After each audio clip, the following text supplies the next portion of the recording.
thanks a lot. Thanks everyone for being here for our panel. Very exciting for this panel for sure. Do we need to do some introduction? I'm not sure, even if that's the game. So I will let you, obviously, the two of you, to introduce yourself and what you do, please.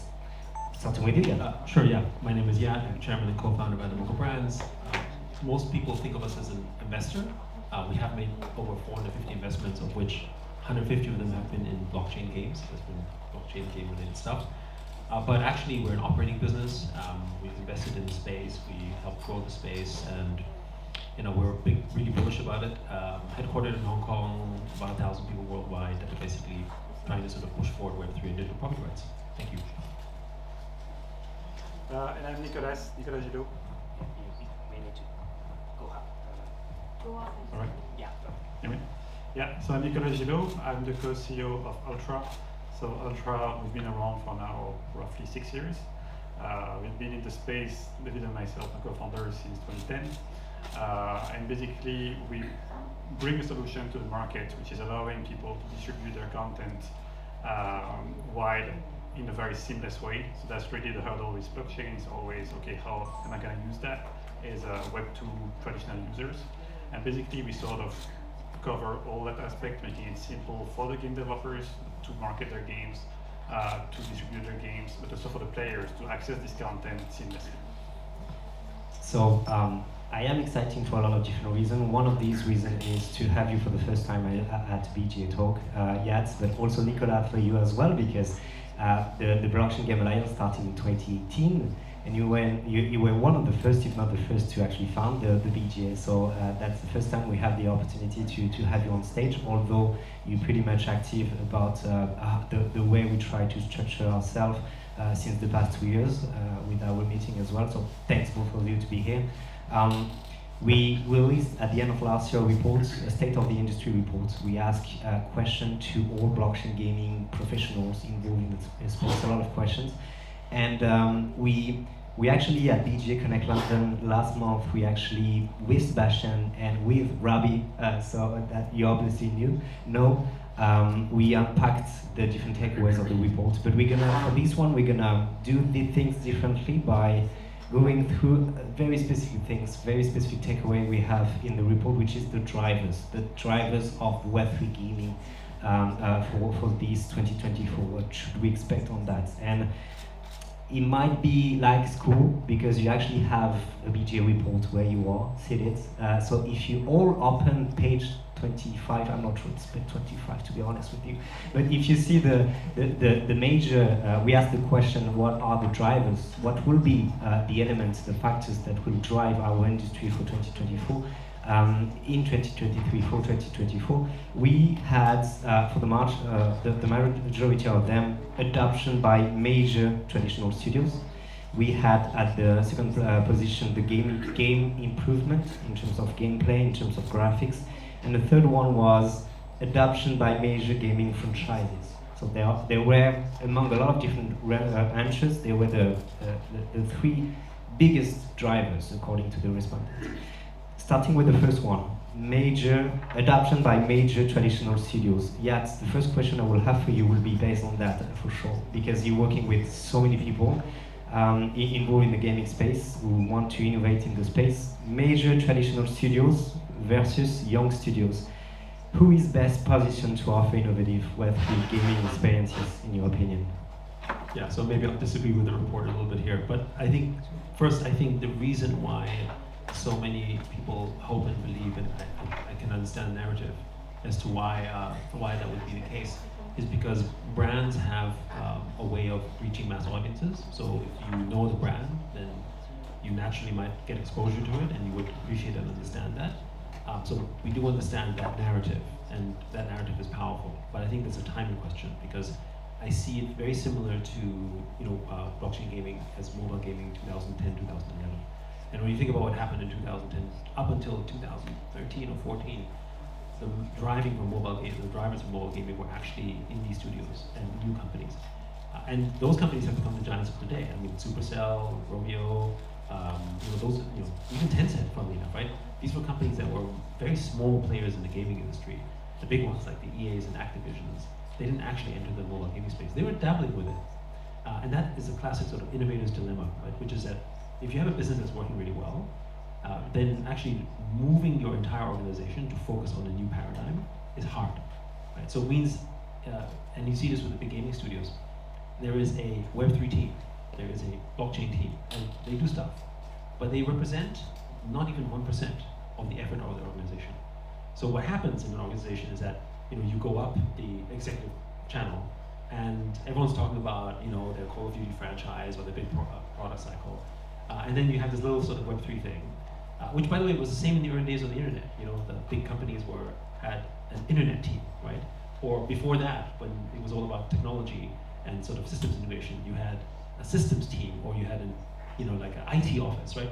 They were not, even though we know that sort of IT would be fundamental to everything, it was an office that only had 10 people for an organization of 1,000, right? So this transition will happen, it's inevitable, but it won't be the thing that's driving it, because it will always be a lower priority in the scope of the organization, not the impact it can eventually make.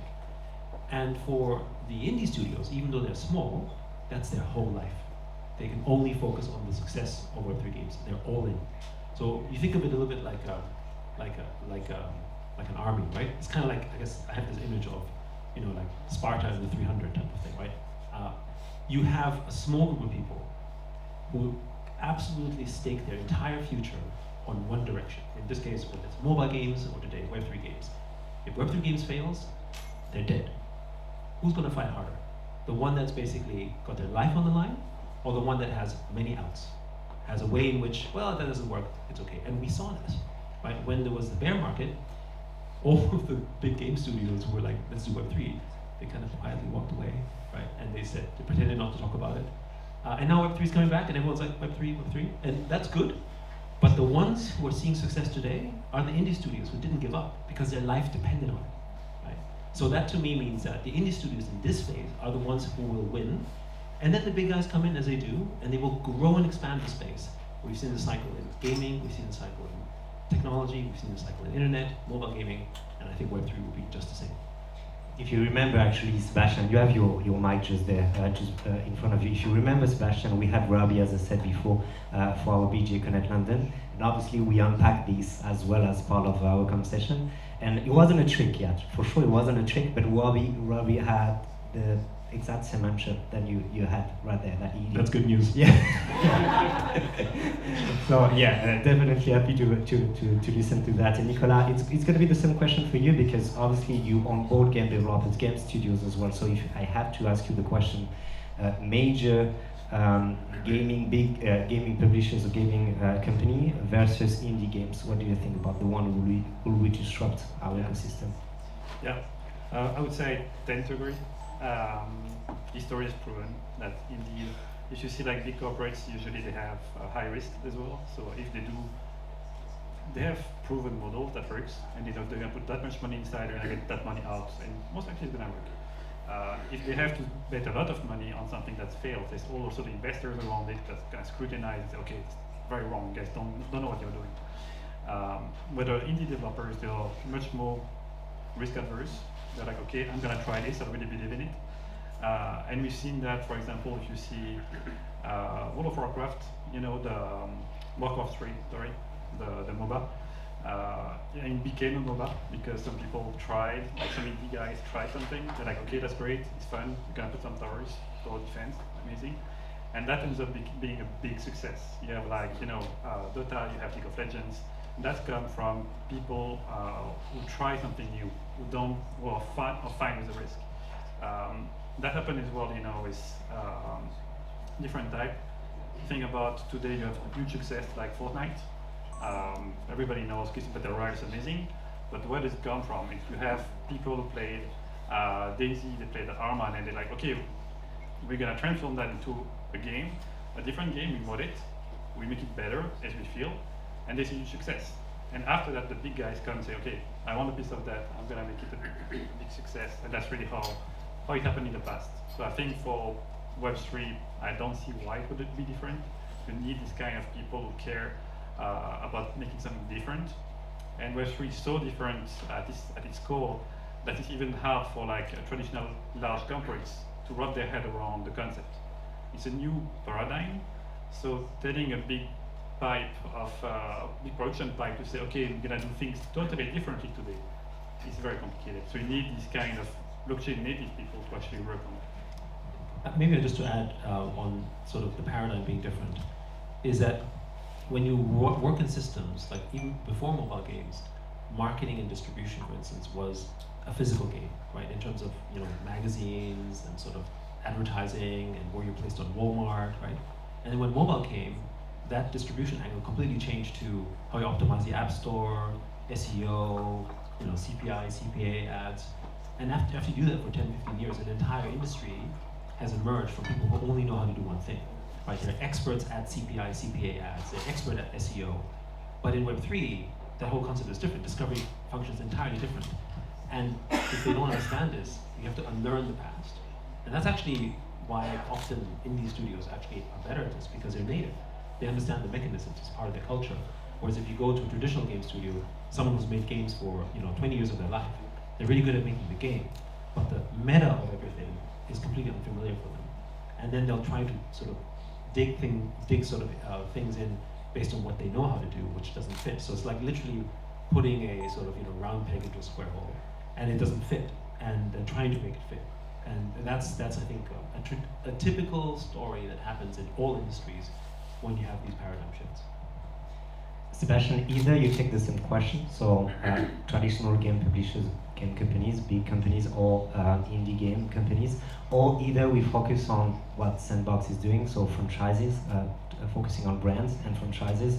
So you're working with both, like big brands, big companies with big communities of consumers / community of players.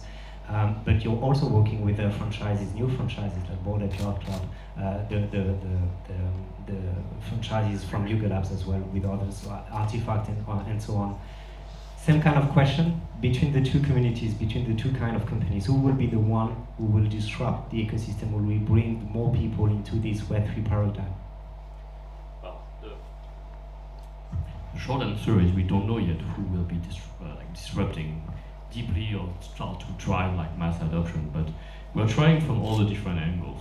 So what Yat was saying is essentially the small teams, more agile, have higher chance because they can iterate faster, they can challenge themselves to the concept, and because they are already in front of a very crowded and competitive industry, they have to innovate and find different ways to drive community engagement, to put their players first, etc. And that's when I look at the beginning of the blockchain industry, it was really like that. We started to do pre-sales of NFT to hook the first players in, and from there, those players, they became community holder, and they became stakeholders of the success of those games that are still in development. By then, Axie Infinity was one of these examples.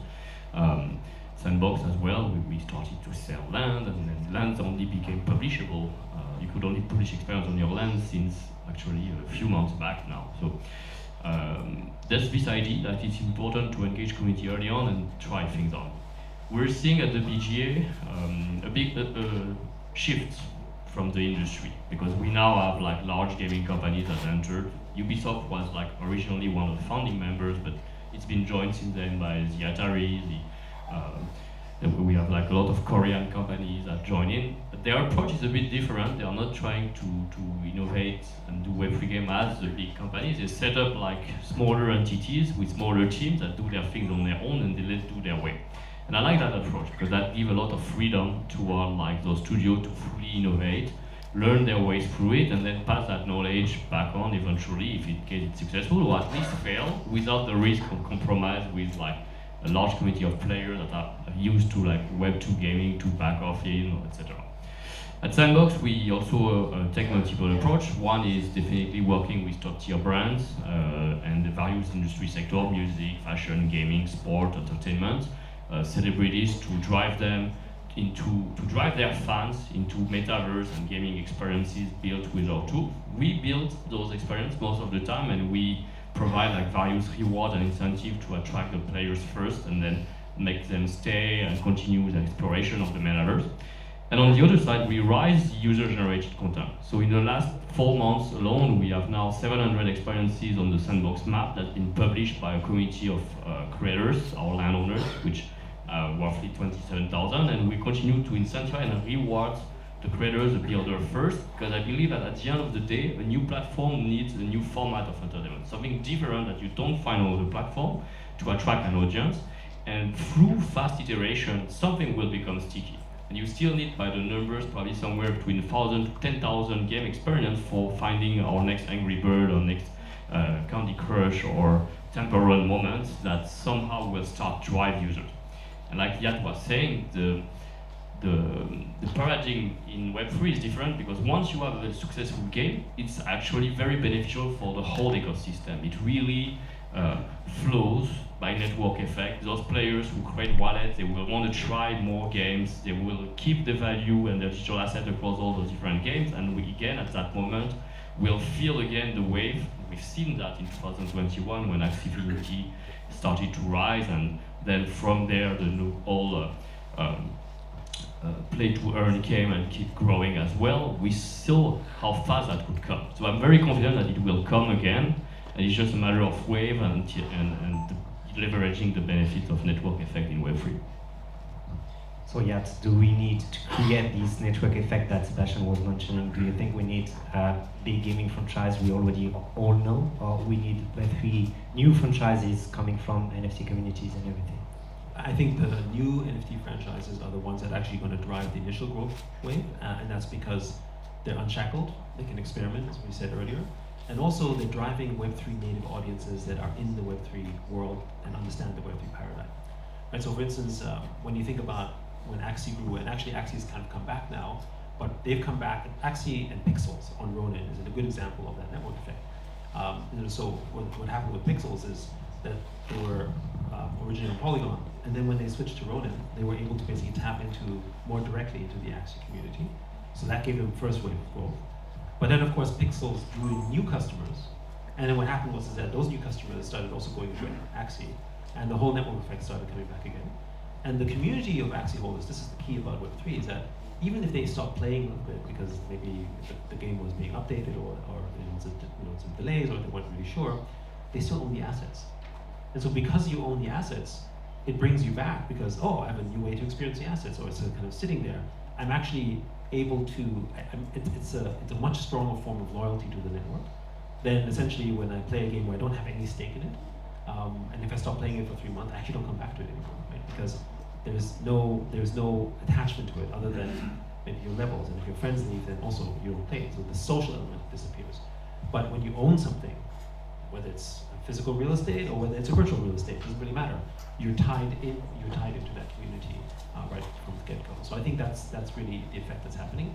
Also, Web3 discovery is unique.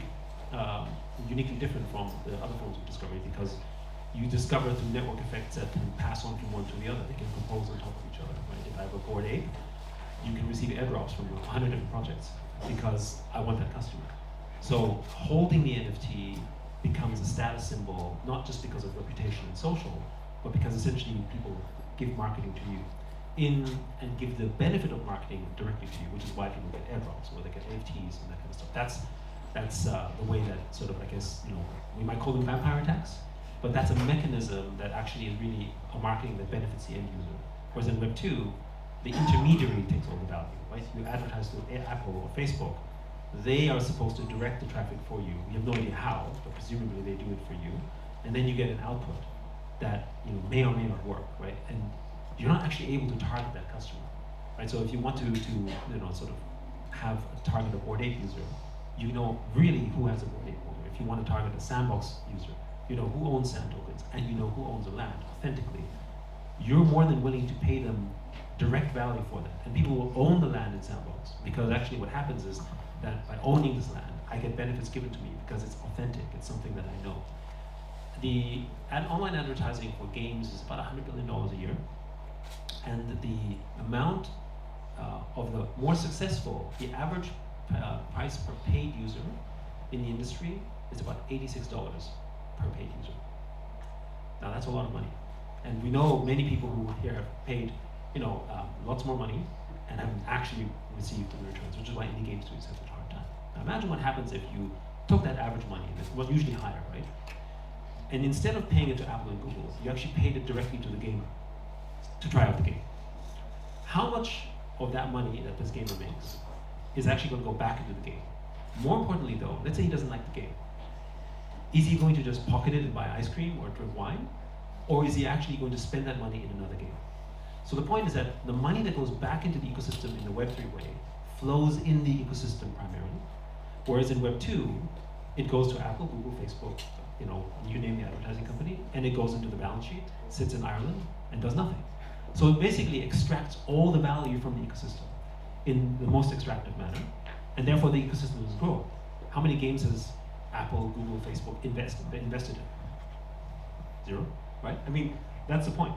They take the most money from the ecosystem, including 30%, but they don't actually put back. And that's why Web3 gaming is going to accelerate, because more of the money is coming. You see the capital formation. If you look at, for instance, Pixel's recent listing, right? Or if you look at Psy, or if you look at, Sandbox, right? These projects have incredible liquidity because the value of the ecosystem, money stays in the ecosystem. It doesn't actually come out.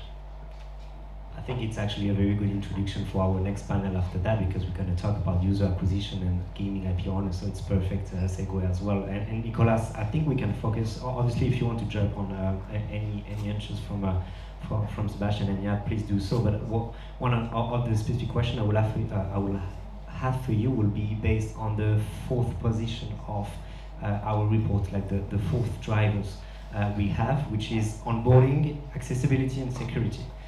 And you're actually at the forefront of innovating in your space, like with Ultra, defining a lot of new standards that you're developing, like the variable metadata, the locking metadata, the minimum resale price, or the dynamic metadata. We talk about onboarding, focus on the game developers. How do you plan to convince game developers from traditional studios? Let's focus on the indie studios, because it's part of our conversations in the beginning, to seize these new possibilities. Yeah, I think the adoption from those studios to come, as we discussed earlier, in waves, and we've seen that in the past. Like for example, you had for free to play, you had like in Korea, you had Quiz, I think it was called, and then you had Maple Story, and then it's sort of you have one wave to get people excited. Okay, that's great. Second wave, more excitement, more money coming in, and that's really the cycles that you can see a new paradigm shift in the game industry. And we start to see that as well with the Web3. You had CryptoKitties, like okay, looks great, lots of money, interesting. Second step, you had X Infinity, bigger, larger, and then here we're already getting to the third stage. So basically this year, I think you're going to see a lot of big, successful titles. Not all of them, but you're going to have a lot of titles. So most likely you're going to have some that's going to be highly successful. And that's, to me, what's going to start really to drive excitement from the rest of the industry, of the games industry, to be like, okay, there is something to do there. And you're going to start to see, again, a lot of inflow of people willing to build on the technology. Because the hurdle that we saw in the past start to all be gone, like the onboarding friction. They're there, but they're getting better. If still have problems of gas or other aspects, you need something to be able to do something else. But that starts also to be covered. So I think is to get people excited, they need to see there's a business there. It's sad to say, but I would say for the largest one to jump in, you have to have the big business. There's no big business, it doesn't worth the effort. And in that regard, another aspect which is critical is how do you get your game to a success. If you cannot distribute it properly, if you cannot market it properly, if you have problems with regulations, you're not going to bring anybody like substantial. And that's a lot of the things that we try to fix as well with Ultra, with the ecosystem itself, not the blockchain, but really the ecosystem, is around providing the full distribution pipe. Like, okay, I'm used to have my game, I put my build, there is a versioning, the patching automatic, my DRM solution, I want to put DLC in my games. Great, I need that because I'm used to that. Next step is, if you want to work with the big actors to bring them on board, you have to be compliant. Okay, do you pay my tax in all the countries in the world? Yes. I can't have my game in China because regulation forbids me to. How do I do that? You need the geofencing. So those are all the kind of things that you need to create to have a fully fledged solution that allows you to distribute content properly.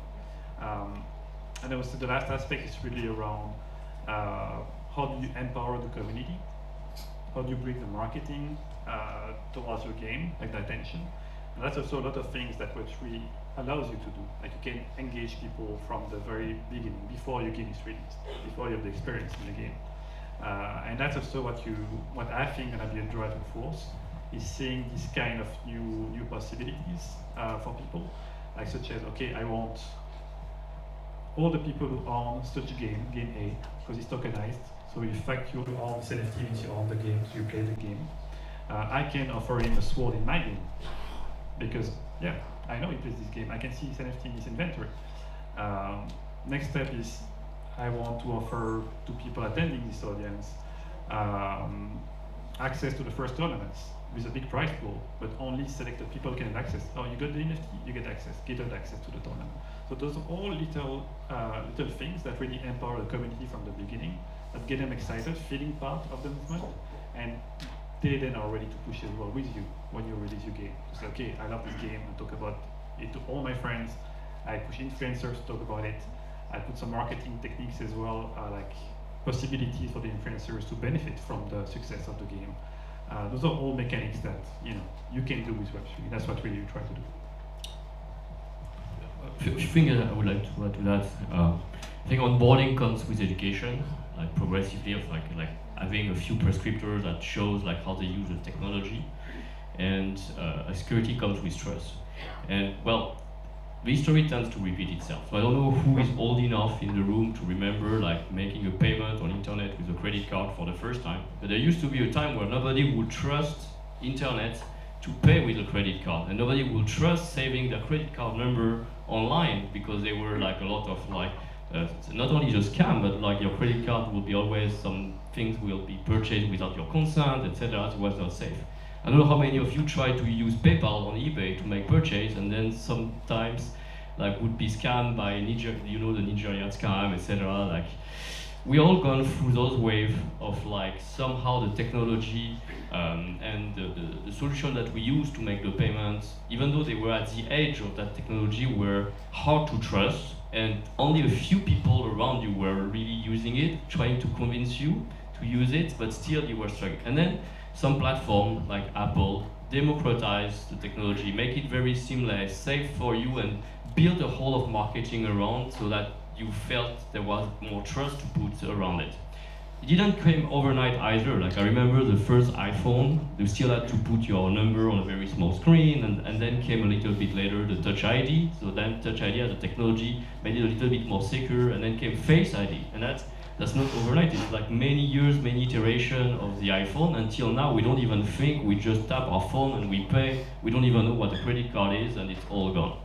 And that's interesting, but I think like overall, like it takes a decade for each technology to become mature enough and accessible enough so that all that onboarding goes without us thinking about it, and us giving us all our trust to it, so we don't wonder so much anymore like what's happening behind the scenes. And in that sense, I feel like we're just in the middle of the decade of blockchain gaming. We just passed the 5 years if we consider the first OG games. So there's still a long way to go, but we're not that far at the same time toward like a simpler adoption and more trust from user into the technology.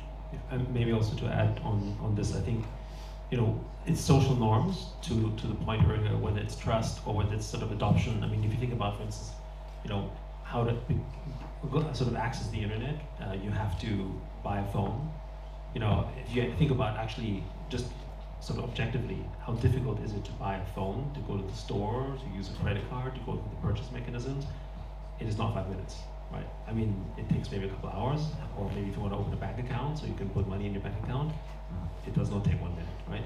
Actually, objectively speaking, a MetaMask wallet is faster than actually getting a mobile phone or opening a bank account. But the social norm is accepted that a bank account is easy, or that a mobile phone purchase is easy, because even if you don't know how to do it, everyone else in the room knows how to do it. So you can ask your friends, you have a network, you've got support infrastructure, you've got tutorials, you've got salespeople that help you. I mean, why do you have to go to a store and have a salesperson go to you and actually teach you how to buy the phone and choose the phone? That seems actually weird, right?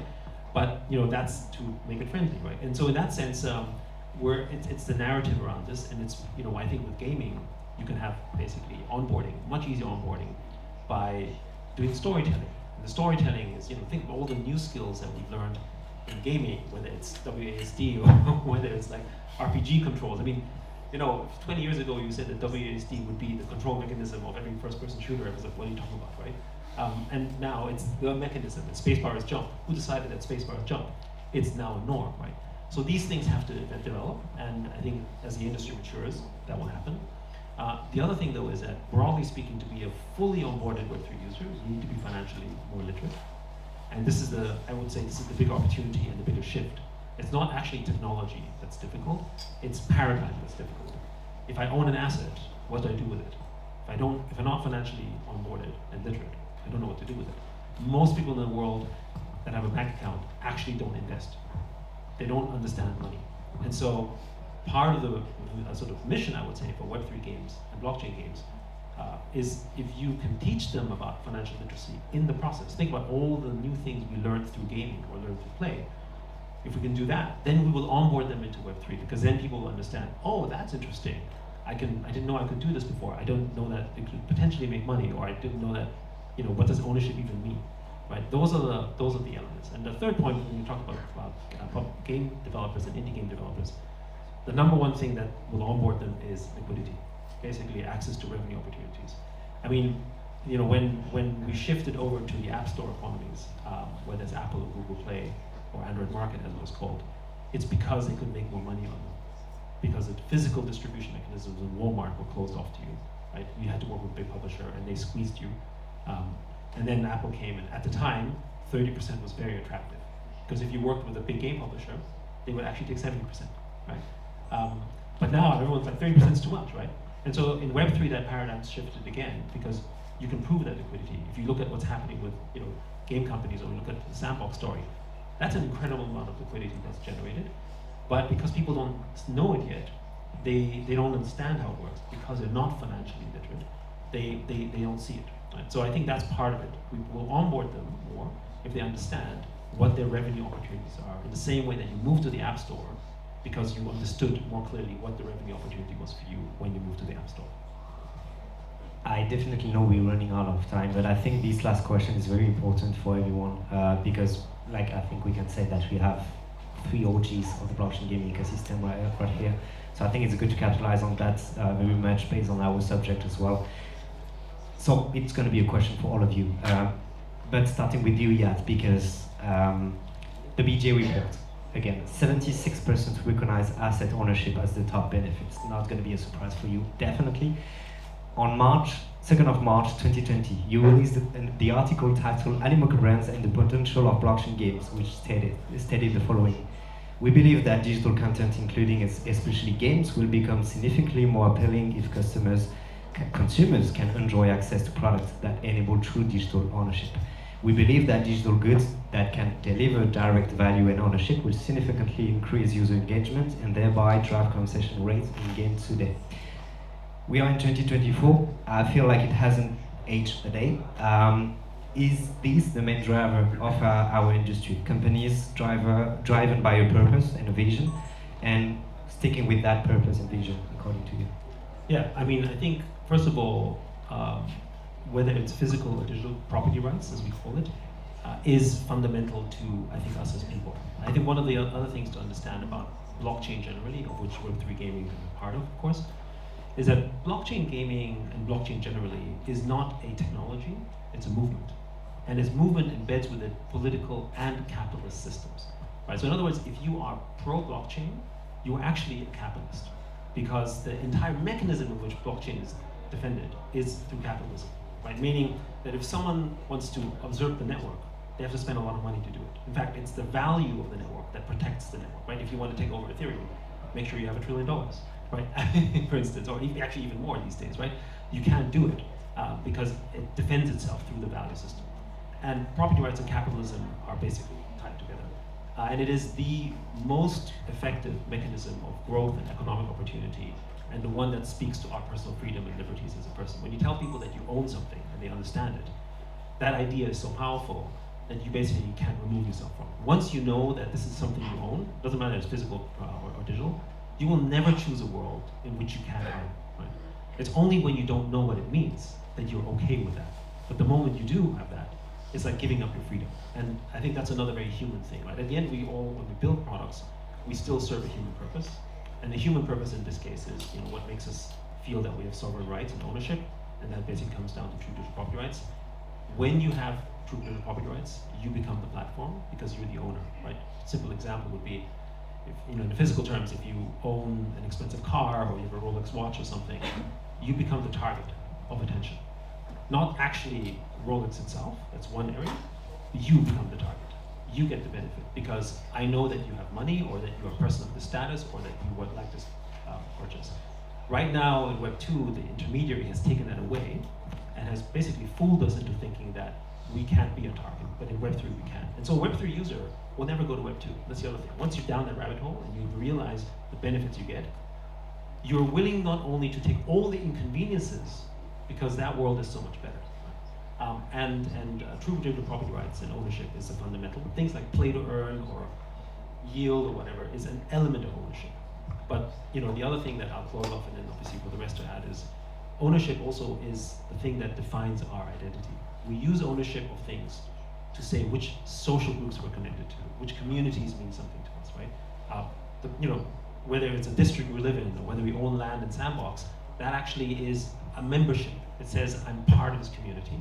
And the social aspect of humans is probably the most powerful thing ever, more powerful than money itself. In fact, we use money as a way to embed our social status because we want to belong, right? Social suicide is probably much more expensive and difficult than actually other forms of suicide because that means you're ejected from the community that you're attached to, whether it's your family, whether it's society, whether it's a company you work for, because we're social creatures. At root, as humans, we're social. And if you think about gaming as well, when you look at Barthel's model, right? 80% of all gamers play games for social reasons. That's the magnet. Roblox isn't the most popular game in the world because it has the best graphics or because it's the most attractive looking. It's because they join mostly because their friends are playing. Right? So social is what drives everything, and ownership is a key to our social status in terms of determining who we want to connect to, who we want to be associated with, and the network effects that build on top of it. So we definitely think that ownership is on top of everything. Yeah, Nicolas, if you want to continue. No, totally fair enough. I think ownership also is very critical in a sense that you don't really realize it, but it drives a lot of what you do. If you take an example, even, I don't know, let's play poker, very fun. You remove the ownership of, okay, I own those and I can have unlimited. I don't play anymore, it's finished. I'm not interested at all. If you take the example, say in the game space, you're gonna play Diablo. You have like hardcore mode. It changed the game. It's like you're way more involved because you die, it's finished. Everything is gone, or the inventory is gone. If you take other examples, I would say in the space, it's just unlimited. The fact, like Tarkov, Escape from Tarkov. You play the game, you lose something, you really lose it. You're like, oh, now I'm very concentrated. I really care about what's going on in this game. And that's really what drives, I think, attention, and ownership is key to that. So I would say even in real life, so you're gonna make a decision, okay, am I gonna cross the street on the red light? Sure, make the decision. Maybe something goes bad, but there is a real impact. And the fact of owning things like digitally is the same.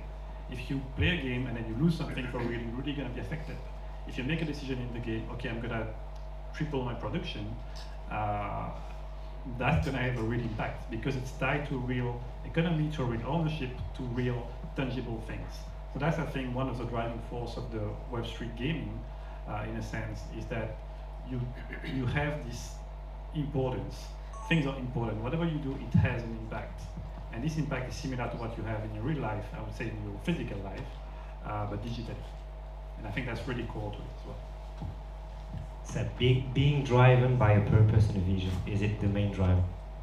I think players don't come yet for the ownership only. They still come for the fun, for the kind of gameplay they're looking for the graphic, etc. But as they spend time, as they spend sometimes money into those games, like the ownership, the benefit of ownership becomes more and more valuable to them because they are devoting their own time. And then I think we have this notion of attachment toward either time or money. And once we start to understand, like, well, we spent all that energy, all that effort, and it's either going to vanish to zero, or it's in the hand of someone else, or something I buy is something and I can, like you say, potentially lose, or actually I make a decision to purchase something that has value, and I want to make sure like it doesn't decrease in value. We feel emotionally bad when something is losing value. You know, like it's not just stock or cryptocurrencies. Like sometimes when you feel like my sword, my avatar, my land is decreasing in price, what happened? What can I do to reattribute some value to it, and so on? And in that perspective, it's like it's very intrinsically built among us. I think like in our human nature that we want to associate value to something, we want to compare things, we like to distinguish like how we craft value through our work, and that's value that derive from our work can differ from others, and it's no longer just the utility at that moment that define the value of our asset. It's something much beyond. And that's how I see like it's going to evolve generally. Once the quality of the game or the fun of the game within the Web3 gaming space will be on par with what we're seeing in Web2, and it's almost there when I look at games like Cross the Edges, Shrapnel, etc., Sandbox are free compared to other competitors. I feel like the choice for players will become so obvious, like they will, like Yat was saying, like there's no way back. And there's an easy choice at the entrance as well of where you want to start and spend your time after. I would say if you think about when you played World of Warcraft back in the days, if you had the choice between that game, the same game, when you actually keep the ownership, it's a no-brainer. Everybody would pick it. Nobody would say, "Oh, I'm gonna pick the other one." I just want to add, one of the things about price and value is I think it relates a lot to your definition or their definition of social status. Right? So I go back to the social argument, which is that if your value of NFT drops, actually your social status drops too. And the community itself feels the drop in their reputation broadly drops. And even though they're outraged at maybe the project for doing so, it's as much a reflection of how they feel about it to their own status as the project itself.